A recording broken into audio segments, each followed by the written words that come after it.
Oh, hi there. Welcome to Life Unscripted with Coach Kanye. I am Coach Kanye. And before I say anything, stop, pause this video, subscribe to my channel right now, click that like button so that you get notified when I put out a new video. It is going to be every single Thursday until, I don't know until when, but we are in this ride together. So subscribe so you can get notified, all the shit, all the good stuff.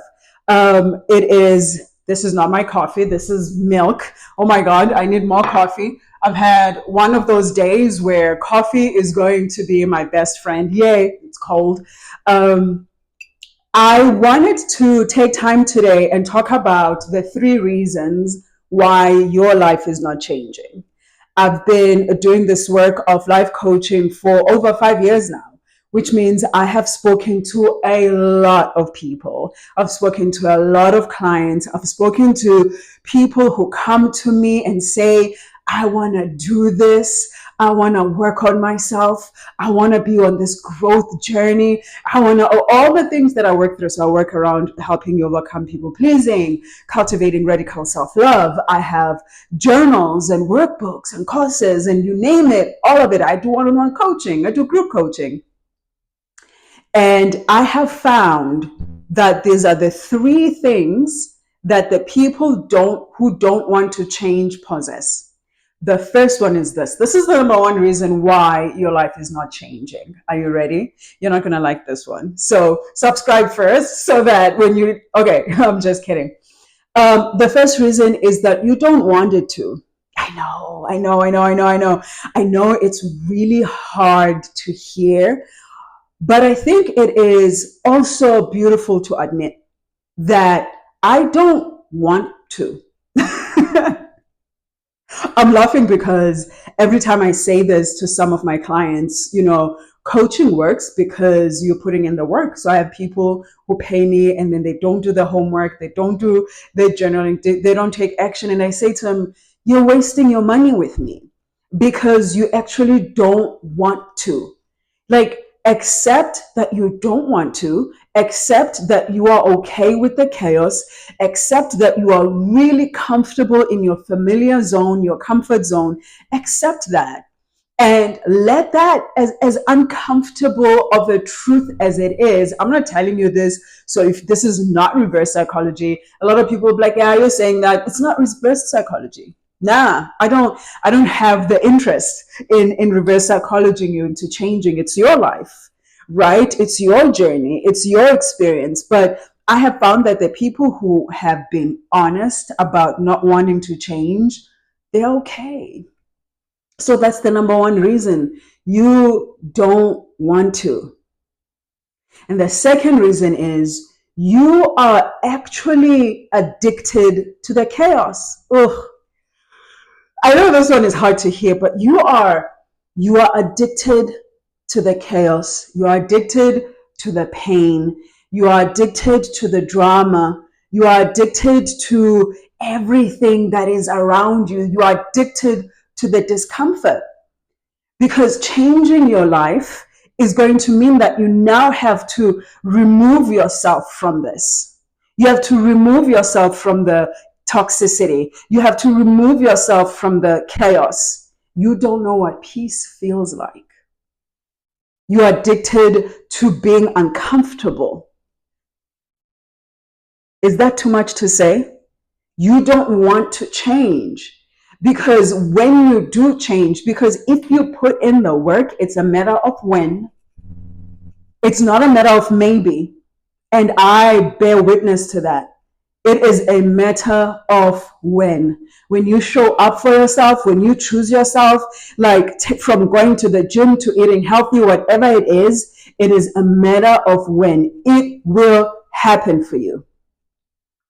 So you are so scared that right now your nervous system is actually calmer in the chaos. Your nervous system is calmer in the chaos. So changing is going to mean that you have to go and experience something uncomfortable, and peace is uncomfortable for you. Peace is uncomfortable for you. So you would rather stay right here in the chaos, and you would rather feed that addiction.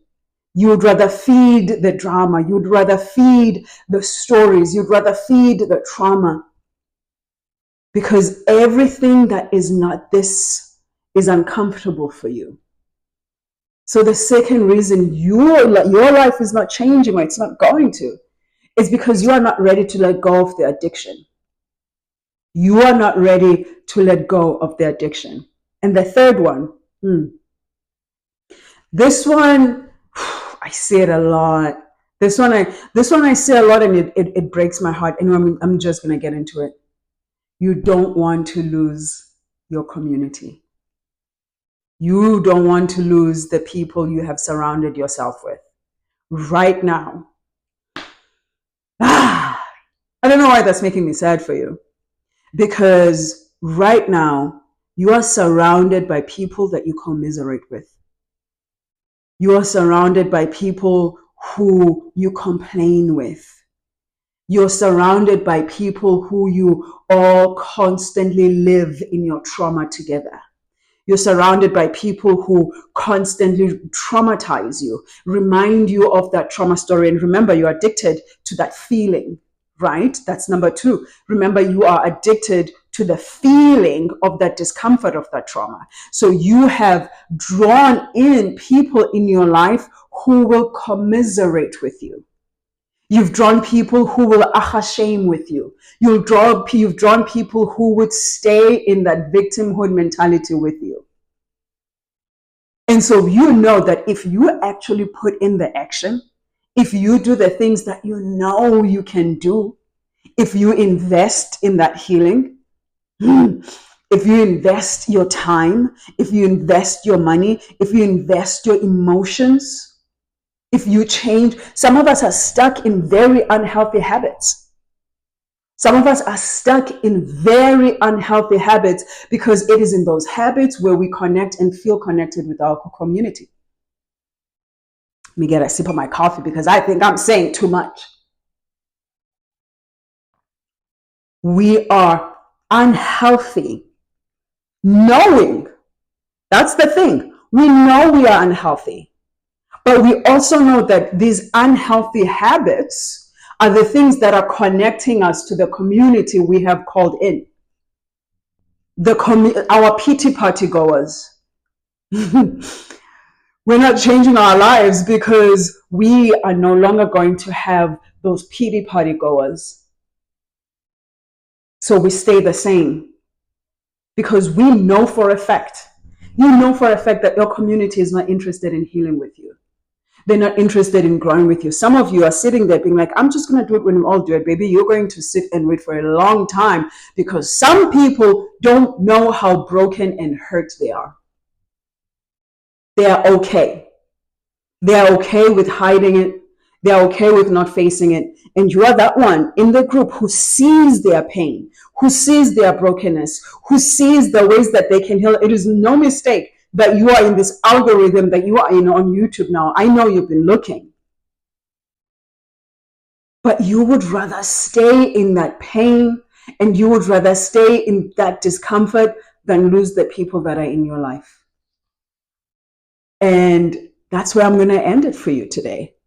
I just wanted you, and I'm going to pause and say, listen, if you want to, if you're sitting here and being like, no, you're wrong. You are wrong. I want to change. I want to be different. And you know what? People tell me this thing. I find it sad and frustrating at the same time where people are like, Coach, it's hard. And I'm like, it's supposed to be. Baby, it is supposed to be hard. It is supposed to stretch you. That's how you grow. It is supposed to be uncomfortable. That's how you grow. So if you're like, I'm ready to do the uncomfortable shit, in the description, you are going to find everything that I offer, from coaching to journals to workbooks. Pick a thing and go do it. Put 30 minutes on my calendar. Let's connect. But I just want to circle it around real quick before I leave. The 3 reasons your life is not changing is, number 1, you don't want it to. You don't want it to. Number two, you are addicted to the drama. You're addicted to the pity. You're addicted to the victimhood mindset. And number three, you don't want to lose your pity party goers. You don't want to lose the people you commiserate with. You don't want to lose community. And I hope this video has made you realize or made you question yourself just a little bit, made you question yourself just a little bit. Maybe it will push you towards some sort of action. And I'm going to end it here by saying, I love you. And I hope you are tender and careful with your big heart.